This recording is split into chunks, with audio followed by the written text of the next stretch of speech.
Welcome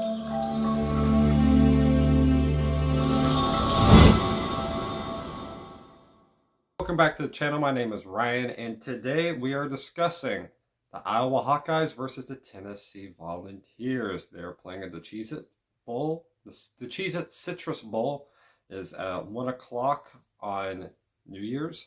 It's going to be next Monday, pretty much. And first of all, hope you had a great holidays. Hope you had all the presents that you wanted and everything like that. And now it's back to discussing bowl games. So, yeah, it's interesting how these years have played out for both teams. Iowa, I think, did way better than expectations, especially for their offense. Their offense was completely and utterly trashed this year, even to normal Iowa standards. They got Cade McNamara, but then he got hurt, so he was out for the whole year. So their offense, one hope that they had, went out the window very quickly. And that led to Iowa having to rely on their defense and special teams a lot, even more than their normal standards, and they succeeded. They played phenomenal defensively. They scored enough offensively to be able to do stuff. And to finish off the year 10-3. That is great for Iowa. Double-digit wins with the worst offense in America. That is amazing. Hopefully they find an offense at one point. We have an okay offense, like an average offense. We're not talking about anything special. We're talking maybe like a Wisconsin offense. If you get something like that, you can probably win a lot of games. Like, you could probably go 11-1 one year. But with the new additions of Oregon and Washington, with UCLA and USC coming in, that's going to be a lot. It's going to be a lot tougher to do so. But it'll be interesting to see. But you have Tennessee, on the other hand, whose expectations were probably around 9-3 to 10-2. I expected them to go 10-2. And they went 8-4. That was disappointing. They did not win a key rival game. Out of the three main rivalries that they have, Georgia, Alabama, and Florida, they lost all of them. And they had chances, and they had the chance to beat Alabama. That was their only real chance they had. That they proved to have a chance throughout the game, but then they just failed. Because that's what Tennessee likes to do. They like to fail whenever they have their best opportunities. They beat Kentucky. That was probably their best win of the year because that's another rivalry, but they've been so good against Kentucky recently. It's not really a rivalry that much because Kentucky hates us, but we don't really hate them. The rivalry, I feel like, is more of just hatred. If you have hate for another team and they have hate for you, that's a rivalry. But if one side just hates the other and the other side is just like, well, here comes this guy again, it's just a beatdown overall. It's like us and Vanderbilt, kind of like that.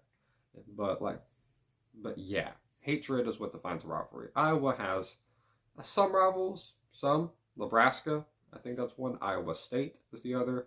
Iowa State, I see true hatred with them. I know a lot of Iowa State. I know there's a good amount of Iowa State fans that really don't like Iowa, and a lot of Iowa fans that really don't like Iowa State. Stuff like that. And with Nebraska, they just beat Nebraska a lot. So yeah. For Iowa, you have to rely heavily on their defense. Defense is going to be very important here. And I have no doubt in my mind that their defense will play very well. I think special teams will be a big thing too. I think they'll do very well against other special teams unit.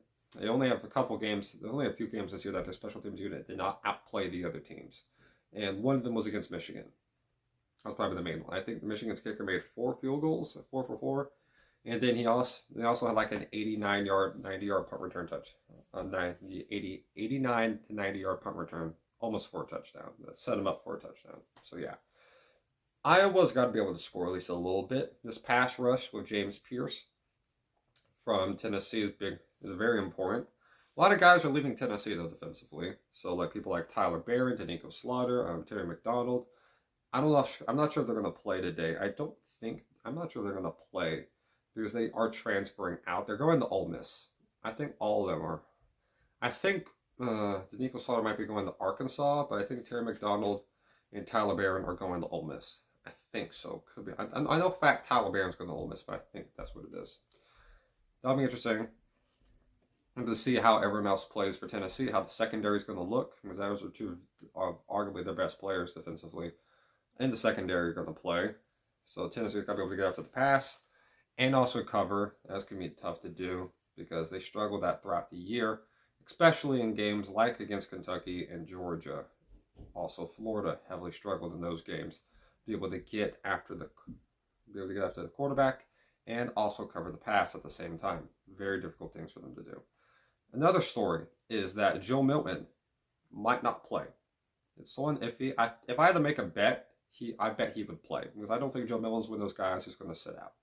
I don't believe so. I don't think his draft stock is high enough that he can just sit out, because he's like, well, I'm going to make the draft anyways. I think he's needing to play this game, and maybe he plays really well against Iowa, and maybe that surprises some people. Maybe he gets 30 points.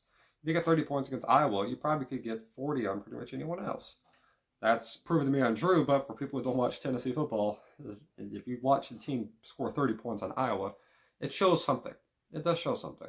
So I think Joe Milton will play. If he doesn't, we got Nico Lemanavala. I'm pretty sure that's close enough. You know what? And when it gets closer to the season next year, I will pronounce his name way better than that.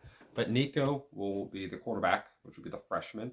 He's been pronounced as one of the best prospects Tennessee's got in recent years. Tennessee got a whole lot of transfers coming in, and a whole lot of recruits coming in. I think they were the 12th ranked class in the country.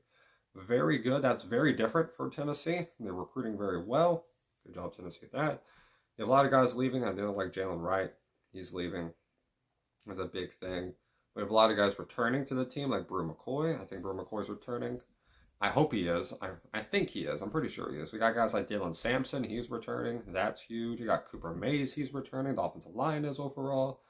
Big stuff when it comes to that. And they're going to need it, because Oklahoma and Texas is coming in next year, and they're going to need everything they can get, especially on the O-line. And they're playing Oklahoma early next year, so that's going to be a test for them. Also, NC State. But this matchup, it tends to favor, in my opinion, Tennessee a little bit more, because they have a good run offense. They have a very good rush offense, and they go fast tempo. That's something Iowa does not have to play in the Big Ten. Fast tempo offense leads to opportunities, and if anyone's going to be able to do that, I think I will be able to keep up with that, because their zones and how they run their defense is very much good communicative. Everyone communicates well defensively on their team. But I think Tennessee was able to attack it. Josh Heupel's very smart. I think if you get to 20 points, you should be comfortable on this win. I think Tennessee's pass rush will be able to get after Iowa's, and that will make a difference. I think the run defense is also very good too. Tennessee's was, so that'll be interesting to see. Only thing I have to worry about is the pass defense. And Iowa's quarterback is not that good. So, at least I don't believe so. He has some tiny moments of something, but nothing much. And because of that, I think Tennessee will be able to win this game. I don't think it's going to be high scoring at all. I think Tennessee's offense will do good enough. I think their defense will be the main thing that wins it. I think Charles Campbell, I'm pretty sure that's the kicker's name, he'll be good enough. He'll be good, hit the field goals, all that stuff that they have to do. So I got the score being 21-10. Not be a lot of points scoring, in my opinion. I got Tennessee in this one, though. I hope Nico gets to play. I would like Nico to play. I've mentioned in my video before the Vanderbilt reaction it's kind of my review for Tennessee here, but I might do more of that, like a full-on review of a lot of teams later on. But yeah, I was saying that Milton, great, have your senior day, but let's get Nico in for the bowl game. I hope we see Nico play. Also, if Joe Milton plays, I'm not going to be mad about that either. Just play well if you're going to play. So, yeah, hopefully he gets drafted, because we love seeing Tennessee players get drafted around here. So, yeah. So that's my score prediction. Put down in the comments what you feel about this. And, yeah, hope you all have a great day. Stay safe, y'all. Happy holidays. And hope you have a great New Year. If you see me before or after this New Year, I'd be surprised if you see me afterwards, like in this video. But, yeah, hope you have a great day. Stay safe, y'all. And God bless y'all.